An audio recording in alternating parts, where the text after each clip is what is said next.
ನಮಸ್ಕಾರ friends, trending ಸ್ಯಾಂಡಲ್ವುಡ್ಗೆ ನಿಮಗೆಲ್ಲ ಸ್ವಾಗತ. ಕನ್ನಡ ಬಿಗ್ ಬಾಸ್ ಸೀಸನ್ 12ರ 12ನೇ ವಾರಕ್ಕೆ ರಾಶಿಕಾ ಕ್ಯಾಪ್ಟನ್ ಆಗ್ತಾ ಇದ್ದ ಹಾಗೆ ಕಳೆದ ಒಂದು ವಾರದಿಂದ ಬೂದಿ ಮುಚ್ಚಿದ ಕೆಂಡದ ಹಾಗೆ ರಾಶಿಕಾ ಮತ್ತು ಸೂರಜ್ ಮಧ್ಯೆ ಇದ್ದ ಮನಸ್ತಾಪ ಈಗ ಬುಗಿಲೆದ್ದು ದೊಡ್ಡ ಬೆಂಕಿಯಾಗಿದೆ. ಇಲ್ಲಿ ರಾಶಿಕಾ ಅವರು ಸೂರಜ್ ಮೇಲೆ ಕೂಗಾಡ್ತಾ ಮುಖವಾಡಗಳು ಇನ್ಮೇಲೆ ಆಚೆ ಬರುತ್ತೆ ಅಂತ ಹೇಳಿದ್ರೆ ಅದಕ್ಕೆ ಸೂರಜ್ ಅವರು ಏನ್ ಹೇಳಿದೆ ನಾನು ಅಂತ ಕೇಳಿದಾಗ ರಾಶಿಕಾ ಕ್ಯಾಪ್ಟನ್ ಆಗಿದ್ದು ಇಷ್ಟ ಆಗ್ಲಿಲ್ಲ ಅಂತ ಹೇಳಿ ವಿನ್ ಆದ್ಮೇಲೆ ಯಾಕೆ ಬಂದು ಕಂಗ್ರಾಚುಲೇಷನ್ಸ್ ಅಂತ ಹೇಳಿದೆ ಅಂತ ಅವರು ಪ್ರಶ್ನೆ ಮಾಡಿದ್ದಾರೆ. ಅದಕ್ಕೆ ಉತ್ತರ ಕೊಟ್ಟರು ಸೂರಜ್ ಅವರು, ರಾಶಿಕಾ ಹೇಗೆ ಕ್ಯಾಪ್ಟನ್ ಆದ್ರೂ ಅದು ನನಗೆ ಇಷ್ಟ ಆಗ್ಲಿಲ್ಲ ಅಂತ ಹೇಳಿದ್ದು ಅಂತ ಸಮಜಾಯಿಷಿ ಕೊಟ್ಟರು ಕೂಡ ಅದನ್ನ ಕೇಳೋ ಮನಸ್ಥಿತಿನಲ್ಲಿ ರಾಶಿಕಾ ಅವರು ಇದ್ದ ಹಾಗೆ ಕಾಣಿಸ್ತಾ ಇಲ್ಲ. ಇಲ್ಲಿ ಸೂರಜ್ ಅವರು ರಾಶಿಕಾ ಅವರು ಮೋಸ ಮಾಡಿ ಕ್ಯಾಪ್ಟನ್ ಆದ್ರು ಅಂತ ಹೇಳ್ತಾ ಇಲ್ಲ, ಬದಲಿಗೆ ಕ್ಯಾಪ್ಟನ್ಸಿ ಟಾಸ್ ನಲ್ಲಿ ಚೈತ್ರ ಅವರು ಉಸ್ತುವಾರಿನಲ್ಲಿ ಮಾಡಿದ ಏರುಪೇರಿನಿಂದಾಗಿ ಕ್ಯಾಪ್ಟನ್ ಆದ್ರು ಅನ್ನೋ ರೀತಿ ಹೇಳಿದ ಕಾರಣ ಸೂರಜ್ ಅವರು ಹೇಳಿದ ಮಾತನ್ನ ತಿರುಚಿ ತಮಗೆ ಬೇಕಾದ ಹಾಗೆ ಅರ್ಥ ಮಾಡಿಕೊಂಡು ಈಗ ಸೂರಜ್ ಮುಖವಾಡನ ಕಳಿಸ್ತೀನಿ ಅಂತ ಹೊರಟಿರೋ ರಾಶಿಕಾ ಅವರು ದಿನ ಉಳಿಸ್ಕೊಂಡಿದ್ದ ತಮ್ಮ ಮುಖವಾಡನೆ ತಾವು ಕಳಿಸ್ಕೋತಾ ಇದ್ದಾರೆ ಅಂತ ಅನ್ನಿಸ್ತು.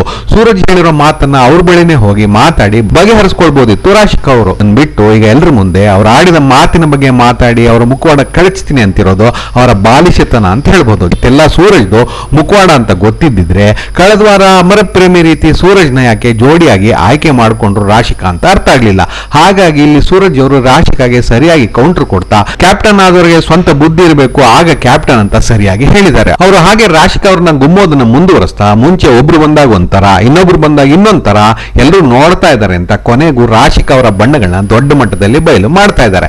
ರಾಶಿಕಾ ಅವರು ಮೊದಲು ತಮ್ಮ ಜೊತೆ, ನಂತರ ಅಭಿ ಧನುಷ್ ಜೊತೆ, ನಂತರ ಸೂರಜ್ ಜೊತೆ ಕ್ಲೋಸ್ ಆಗಿ ಇದ್ದಿದ್ರ ಬಗ್ಗೆ ಈ ಮುಂಚೆ ಧ್ರುವಂತ್ ಹೇಳಿದಾಗ ಆ ವಿಚಾರದಲ್ಲಿ ಅವರ ಪರ ಅಷ್ಟು ನಿಂತಿದ್ದು ಸೂರಜ್ ಅವರು. ಇದೇ ವಿಚಾರದಲ್ಲಿ ರಾಶಿಕಾ ಅವರು ಧ್ರುವ್ ಮೇಲೆ ಅಷ್ಟೆಲ್ಲ ರಂಪಾಟ ಮಾಡಿದ್ರು. ಈಗ ಈ ವಾರದ ನಾಮಿನೇಷನ್ಸ್ ಅಲ್ಲಿ ರಜತ್ ಇವರಿಬ್ರದ್ದು ರೊಮಾನ್ಸ್ ಬಿಟ್ಟು ಬೇರೇನು ಕಾಣಿಸ್ತಿಲ್ಲ ಅಂತ ಹೇಳಿದ್ದನ್ನ ಅಷ್ಟು ಗಂಭೀರವಾಗಿ ತಗೊಳ್ಳದೆ ಅವ್ರ ಜೊತೆಗೆ ಹೆಚ್ಚಾಗಿ ಕ್ಲೋಸ್ ಆಗಿರೋದ್ರ ಬಗ್ಗೆ ನಿನ್ನೆ ಸೂರಜ್ ಅಶ್ವಿನಿ ಅವ್ರ ಜೊತೆ ಮಾತಾಡಿದ್ರು. ಈಗ ಅದನ್ನ ರಾಶಿಕಾಗೂ ಹೇಳಿ ರಾಶಿಕಾ ವಿರುದ್ಧ ದೊಡ್ಡ ಮಟ್ಟದಲ್ಲಿ ತೊಡೆ ತಟ್ಟಿದ್ದಾರೆ. ಈ ವಿಚಾರದಲ್ಲಿ ಧ್ರುವ್ ಅವರು ಎಷ್ಟು ಸರಿ ಇದ್ರು ಅನ್ನೋದನ್ನು ಕೂಡ ನಾವಿಲ್ಲಿ ಪ್ರಶಂಸೆ ಮಾಡಲೇಬೇಕಿದೆ. ರಾಶಿಕಾ ಅವರ ನೆರಳಲ್ಲಿ ತುಂಬಾ ಇದ್ದು ತಮ್ಮ ಅಸ್ತಿತ್ವನೇ ಇಲ್ಲದ ಹಾಗಿದ್ದು ತಮ್ಮ ಆಟ ಹಾಳು ಮಾಡಿಕೊಂಡಿದ್ದು ಸೂರಜ್ ಜೊತೆಗೆ ಪ್ರತಿ ಬಾರಿ ರಾಶಿಕಾ ಇವರಿಂದ ದೂರ ಇರೋಕೆ ಪ್ರಯತ್ನ ಪಟ್ಟಾಗ ಬೇಜಾರು ಮಾಡಿಕೊಂಡು ಅವ್ರನ್ನ ಮಾತಾಡ್ಲಿ ಅಂತ ಅವ್ರ ಹಿಂದೆನೆ ಹೋಗ್ತಾ ಇದ್ದ ಸೂರಜ್, ಜೋಡಿ ಟಾಸ್ ನಲ್ಲೂ ರಾಶಿಕಾನೇ ಆಯ್ಕೆ ಮಾಡಿಕೊಂಡ ಸೂರಜ್ ಕೊನೆಗೂ ಈ ಒಂದು ನೆರಳಿಂದ ಆಚೆ ಬಂದು ತಮ್ಮ ಆಟ ಆಡೋಕೆ ಪ್ರಾರಂಭ ಮಾಡಿರೋದು ಖುಷಿಯ ವಿಚಾರ. ಆದ್ರೆ ಇದು ಸ್ವಲ್ಪ ಲೇಟ್ ಆಗಿ ಹೋಯ್ತಾ ಅನ್ನೋದು ವೀಕ್ಷಕರ ಮನಸ್ಸಿನಲ್ಲಿ ಈಗ ಮೂಡಿರೋ ಪ್ರಶ್ನೆ.